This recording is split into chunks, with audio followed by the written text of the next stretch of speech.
Tonight, come a little closer.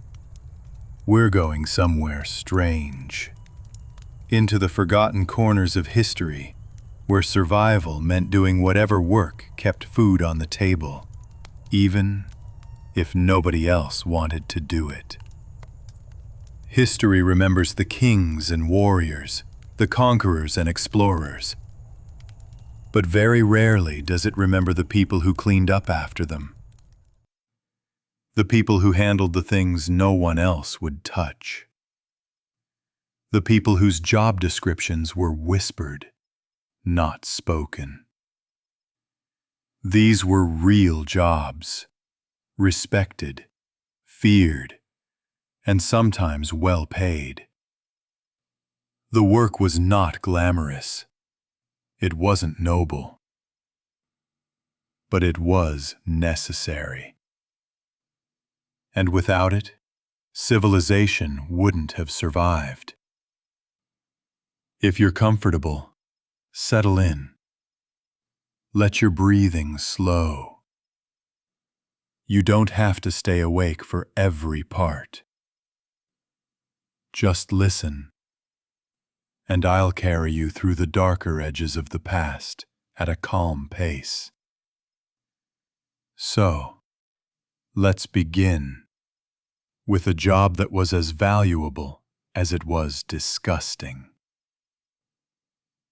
The fuller, the ancient sweat worker. In ancient Rome, there was a profession called the fuller, a cleaner of clothes. But don't picture anything pleasant. Fullers didn't use soap or rivers. They used urine. Public bathhouses had jars labeled "For the Fuller," so people could contribute as they passed by. Why urine? Because the ammonia broke down grease and dirt from tunics and cloaks. Fullers filled stone basins with stale urine and stomped dirty cloths with their bare feet for hours at a time, soaking, pressing, and rinsing them before hanging them to dry. The smell alone could make a soldier cry. Yet, fullers made good money. Clean clothing was a mark of status in Rome, and wealthy families paid handsomely to avoid doing the work themselves. So fullers kept walking streets with their heavy tubs and tired feet, making a profession out of filth. Proof that in every empire, someone had to handle the dirty work. Groom of the stool, the royal toilet assistant. It sounds like a joke, but in Tudor England, this was one of the most powerful positions at court. The groom of the stool was responsible for assisting the king with his private bathroom needs, including wiping. As ridiculous as it sounds, this job was given only to noblemen. Why? Because it meant total access to the king. While other nobles fought for a moment of conversation with Henry VIII, the groom of the stool was with him daily, alone, hearing his secrets, his worries, his political thoughts. This disgusting duty turned into political influence. The king trusted no one more. They handled private letters, controlled royal finances, and acted as advisors. All because they had a job no one else wanted.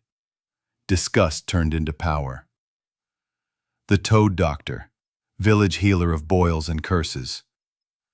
In 17th century rural England, not everyone could afford a trained doctor. So many turned to cunning folk, local healers who dealt with illness, superstition, and curses. Among them, one stood out as particularly strange: the toad doctor. Their method? They believed that diseases, especially tuberculosis, were caused by toad-borne energies. So, they trapped live toads, dried their bodies, powdered them, and wore them in little pouches around the patient's neck. Yes, grisly toad necklaces as folk medicine. People paid for this. Why? Because in desperate times, anything that promised hope became valuable. And the toad doctor made sure hope had a price. More jobs are waiting. Rat killers, plague barriers, resurrection men, blood harvesters, bone collectors, tanners, execution assistants, and more. These will get stranger, darker, and more fascinating as we go. Sin eater, consuming the sins of the dead. In rural Wales and parts of England, death brought fear. Not just of leaving life behind, but of what waited afterward. Some believed a soul burdened with sin might never find peace. And so, a strange profession emerged: the sin eater. When someone died, a loaf of bread was placed on their chest, sometimes along with a cup of ale. The sin eater would sit beside the body, say a prayer, and eat the bread, symbolically consuming the deceased's sins. He was paid a few coins, maybe a meal, and then sent out the back door in silence. Everyone used him. No one spoke to him. Villagers believed sin eaters absorbed evil and spiritual corruption, becoming unclean. So they lived alone, isolated, feared. But they were also needed.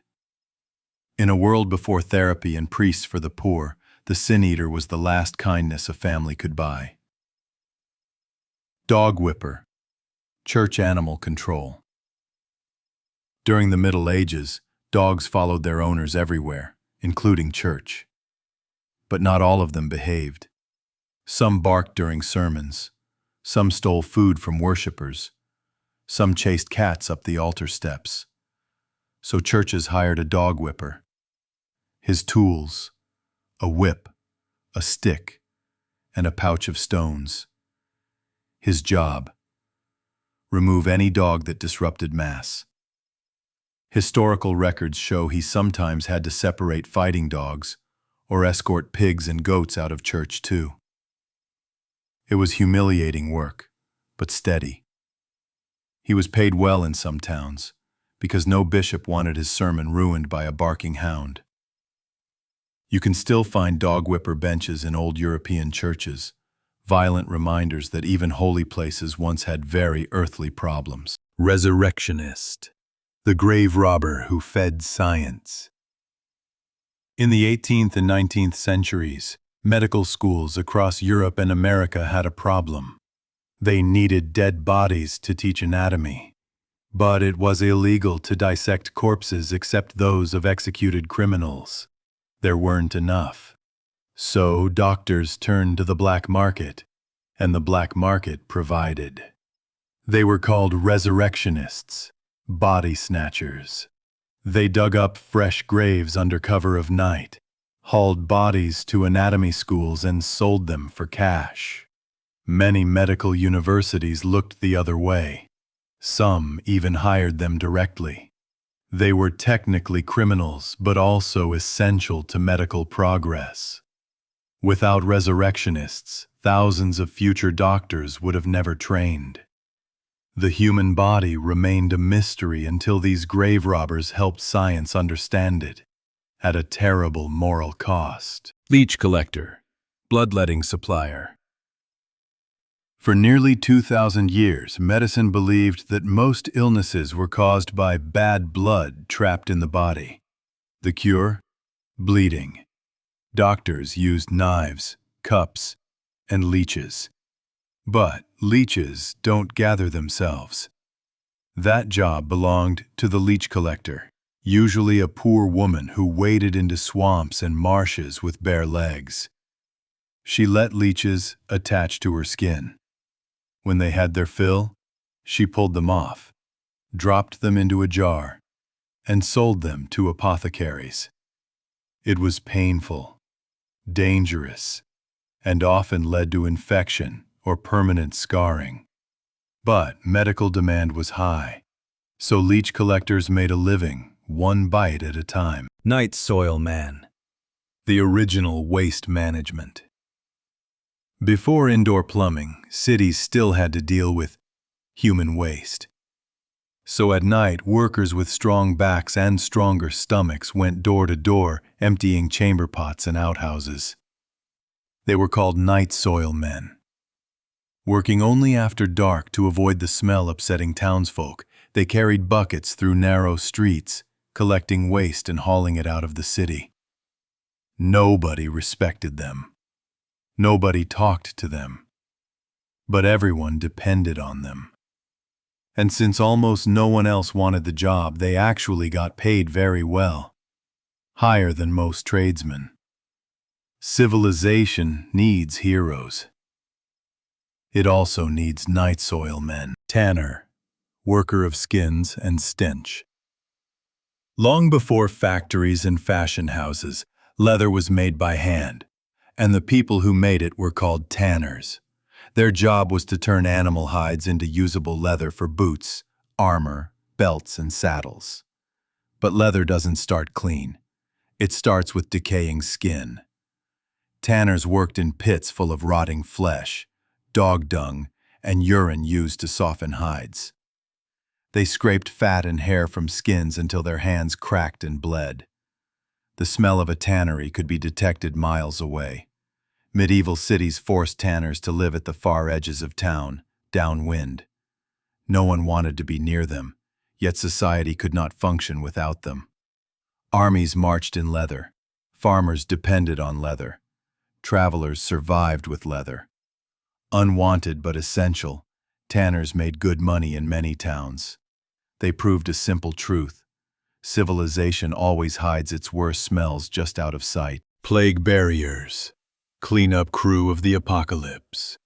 When the Black Death swept through Europe in the 14th century, people died faster than they could be buried. Entire families vanished in days, streets filled with the dead. Fear ruled every home.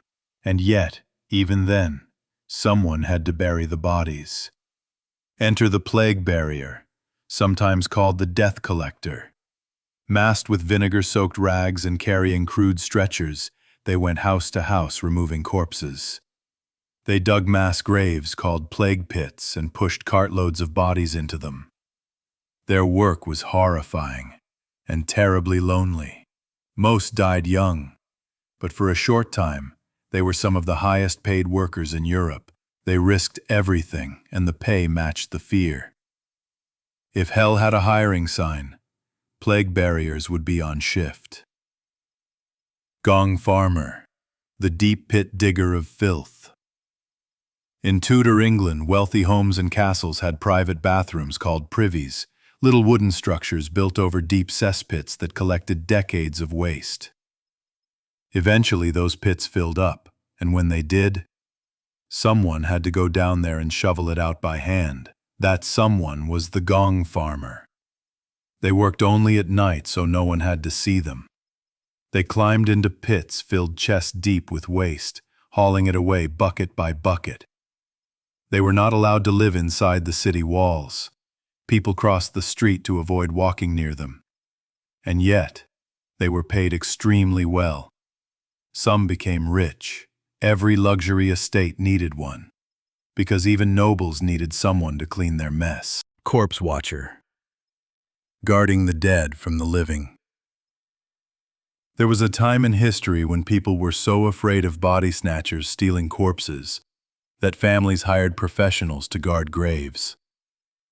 These workers sat in graveyards all night, armed with lanterns, dogs, and shotguns. They were called corpse watchers or mortsafes. Their job? Prevent resurrectionists from stealing the newly dead for medical schools. They spent long nights in silence, watching the shadows move between headstones. Morbid work, but not dangerous. And the pay was solid. People would do anything to protect the dignity of their dead, even hire a silent guardian of the grave. Royal food taster, a deadly salary. In royal courts across Europe, Asia, and the Middle East, assassination by poison was once common. So many kings hired someone to taste their food before they ate it. The job was simple. Take a bite and wait. If you survived, the king ate.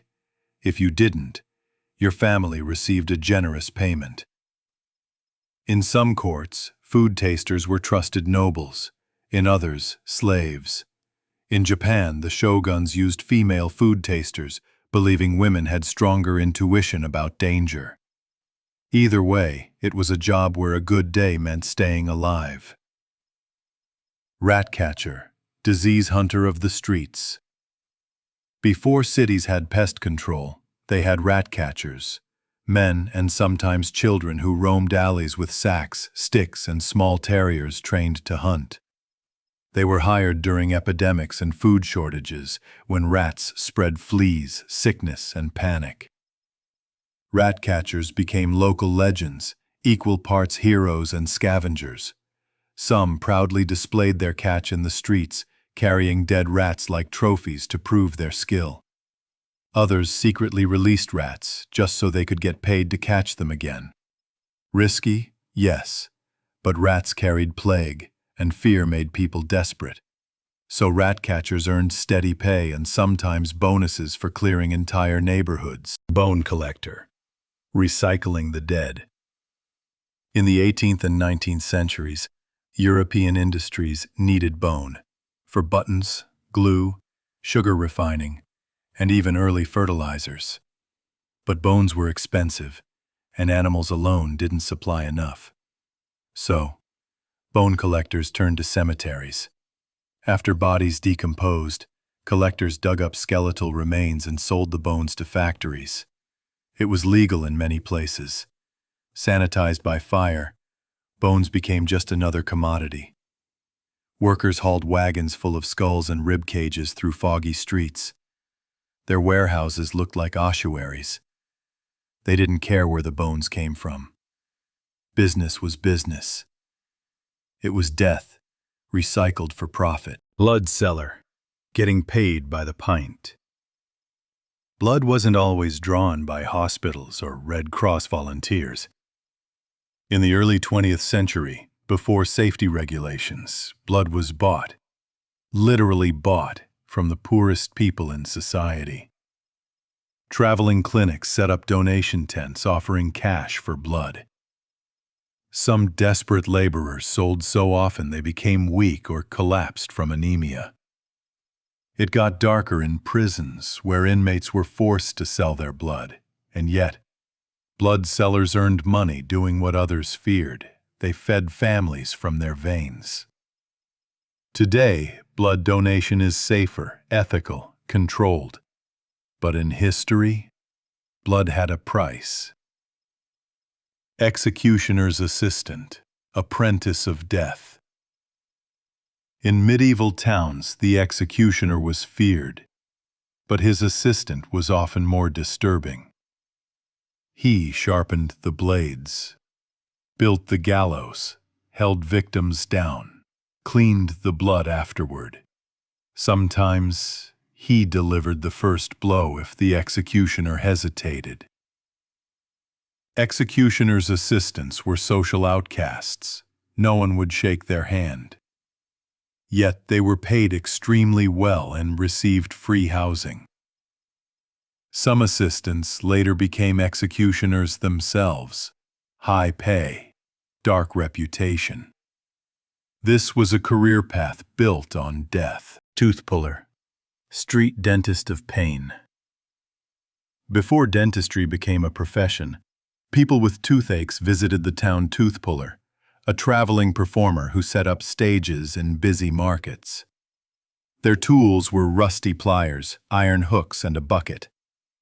An assistant pounded drums to drown out the screams. Tooth pullers were cheap, fast, and brutal, but they were cheaper than doctors. Sometimes, they even pulled healthy teeth by accident. Still, medieval people lined up, desperate for relief. Pain, after all, makes a customer out of anyone. Knacker, the animal body dealer. In the 18th and 19th centuries, when a horse collapsed in the street or livestock died on a farm, someone had to take the body away. That someone was the knacker. They collected dead animals, hauled them to the edge of town, and stripped every usable piece: hide, hooves, bones, fat, even hair. Nothing was wasted. Factories bought animal parts for glue, candles, soap, and fertilizer. Knackers worked in places called knacker yards, where the smell traveled on the wind like a warning. The job was dangerous and disease-ridden. But while no one would speak to them in public, everyone needed them. And that's why knackers earned real money. Because death, even animal death, always has value to someone. Sewer hunter. Treasure in the tunnels. In Victorian London, the sewers were dark, filthy tunnels full of disease and decay, but also money. Floods washed valuables down drains, coins, jewelry, tools, scraps of metal. So the poor became sewer hunters. Armed with long hooks and lamps, they waded into waist-deep muck to search the riverbeds beneath the city. They faced methane gas, sudden flooding, rat swarms, even corpses swept into the current. But a good night in the sewers could earn more than a week of factory pay.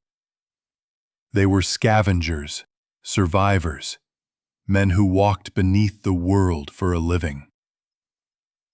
Plague doctor, paid to face death. During plague outbreaks in Europe, especially the Black Death, towns hired plague doctors, physicians willing to treat the sick when no one else would. But most plague doctors weren't real doctors. Many were failed surgeons, butchers, or men with no medical training at all, just willing to risk infection. They wore long leather coats and beaked masks stuffed with herbs, believing it filtered poisonous air. It didn't. Most died anyway. But they were paid high salaries, sometimes with free housing for life if they survived the outbreak. Few did.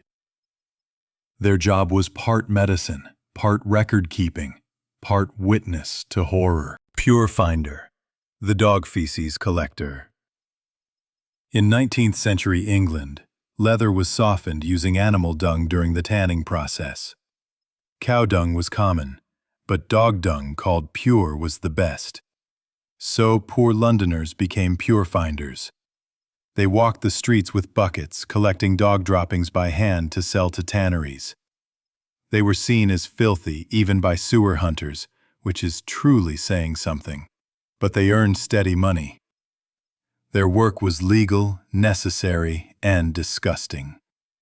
A man could feed his family with dog feces. Catgut string maker, gut worker.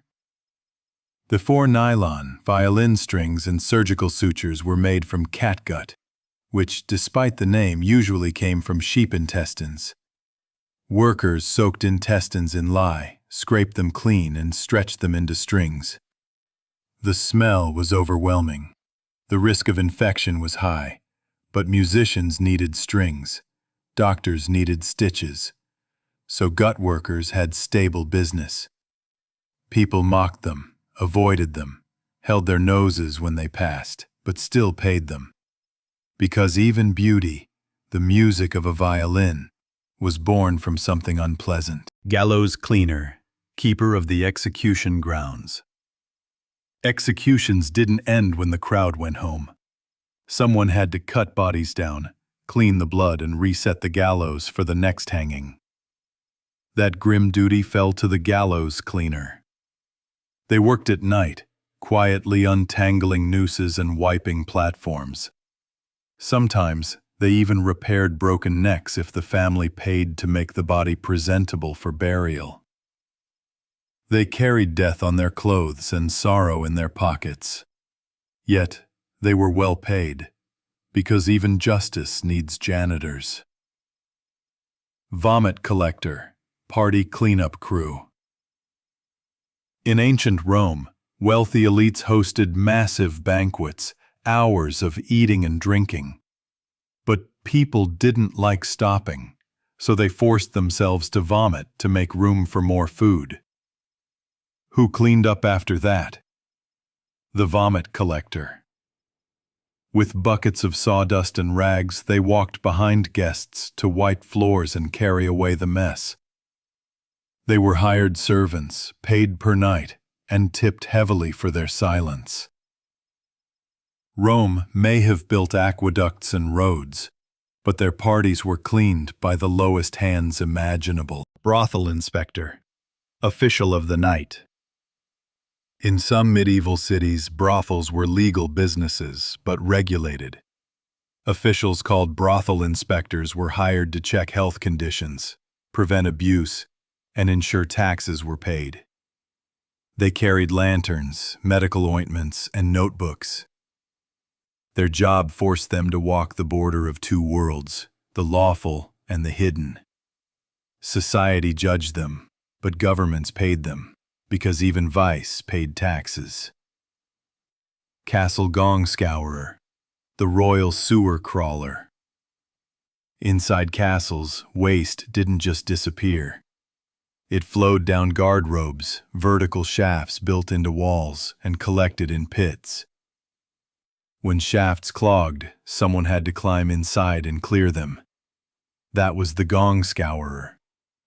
Armed with a torch and shovel, they crawled inside castle walls, into the sewage system itself, breaking apart waste blockages in total darkness. One wrong step meant getting stuck forever inside a stone wall full of sewage. They were among the highest paid castle workers, but no one ever asked how they earned their money. Everyone already knew. Executioner, feared public servant. Few jobs brought such power and such disgust as the executioner. Every city had one.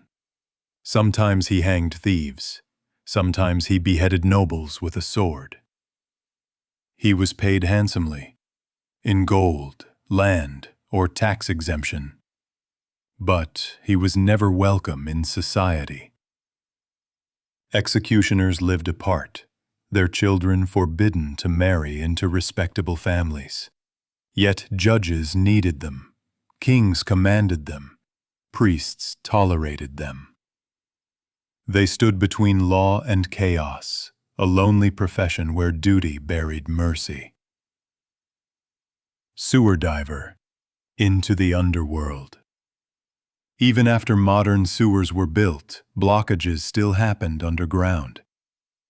When cities needed someone to dive into flooded sewer tunnels to clear wreckage, they hired sewer divers. Equipped with old diving suits and heavy helmets, they dropped through manholes into toxic black water full of dead rats, broken glass, and chemicals. They worked by touch, blind in the dark. One mistake meant drowning beneath the city, while people above walked unknowingly past. But sewer divers were paid extremely well, hazard pay for hellish labor. Still with me? This is getting darker, and we can go even deeper into weird, disgusting, and unbelievable jobs humans once did. Executioner, feared public servant. Few jobs brought such power and such disgust as the executioner. Every city had one. Sometimes he hanged thieves, sometimes he beheaded nobles with a sword. He was paid handsomely, in gold, land, or tax exemption. But he was never welcome in society. Executioners lived apart, their children forbidden to marry into respectable families. Yet judges needed them, kings commanded them, priests tolerated them. They stood between law and chaos, a lonely profession where duty buried mercy. Sewer diver, into the underworld. Even after modern sewers were built, blockages still happened underground. When cities needed someone to dive into flooded sewer tunnels to clear wreckage, they hired sewer divers. Equipped with old diving suits and heavy helmets, they dropped through manholes into toxic black water full of dead rats, broken glass, and chemicals. They worked by touch, blind in the dark. One mistake meant drowning beneath the city, while people above walked unknowingly past. But sewer divers were paid extremely well, hazard pay for hellish labor. Still with me? This is getting darker, and we can go even deeper into weird, disgusting, and unbelievable jobs humans once did. Battlefield scavenger. Picking through the dead. After battles in the Middle Ages, when armies marched away and smoke cleared, fields were left covered in weapons, armor, coins, and bodies. That's when scavengers arrived. They weren't soldiers. They didn't fight. They waited until the killing stopped, then walked between corpses collecting anything valuable. Swords to sell, boots to repair, coins hidden in belts. If they found gold teeth, they pulled them. If armor was stuck, they cut limbs to free it. They were hated, feared, needed. They helped clean battlefields and return resources to blacksmiths and towns. They walked through silence where war had just screamed, and made a living off what death left behind. Searcher of the dead. Disease detector. In 17th century London during plague outbreaks, every death had to be reported, and that job fell to searchers of the dead. Usually old women desperate for money, they were hired to inspect corpses and declare cause of death. They had no medical training. Their tools were candles, cloths, and courage. When they entered houses, no one followed. They lifted sheets alone, staring into faces still frozen in fear. If the person died of plague, they marked the door with a red cross and wrote, "Lord, have mercy upon us." It was a job no one wanted, but someone had to confirm the plague house by house. They were paid per body. Some called them guardians. Others called them death's accountants. Groom porter, casino cleaner of royalty. In royal courts, gambling was serious business. Games lasted days. Money changed hands. Tempers flared. Cheating happened. That's why kings hired the groom porter, a man whose job was to keep royal gambling under control. He provided cards and dice, settled arguments, and even repaired broken tables and chairs after drunken fights. If a gambler lost too much, the groom porter escorted them out. If they cheated, he handled it. Casinos may be modern, but gambling chaos is ancient, and someone always gets paid to control it. Crocodile dung collector, ancient contraception. In ancient Egypt, crocodiles were feared, but their dung was valuable. Why? It was used as birth control. Women mixed crocodile dung with honey and inserted it as a barrier contraceptive. Who collected it? Poor workers along the Nile. They followed crocodiles, scooped their droppings, shaped them into pellets, and sold them to apothecaries. Was it effective? Probably not. Was it unpleasant? Absolutely, but it paid. And in history that was enough. Ostrich feather plucker. Pain in every pull. Victorian fashion demanded elegance, and ostrich feathers were prized decorations for hats and gowns. Feather pluckers traveled African plains with hunters. Their job wasn't to kill ostriches, just pin them down while feathers were ripped from their bodies. Ostriches are not small. They kick hard enough to crush bone. Feather pluckers broke ribs, lost eyes, got trampled. But a single high-quality feather could sell for the equivalent of $200 today. Fashion has always had a dark side.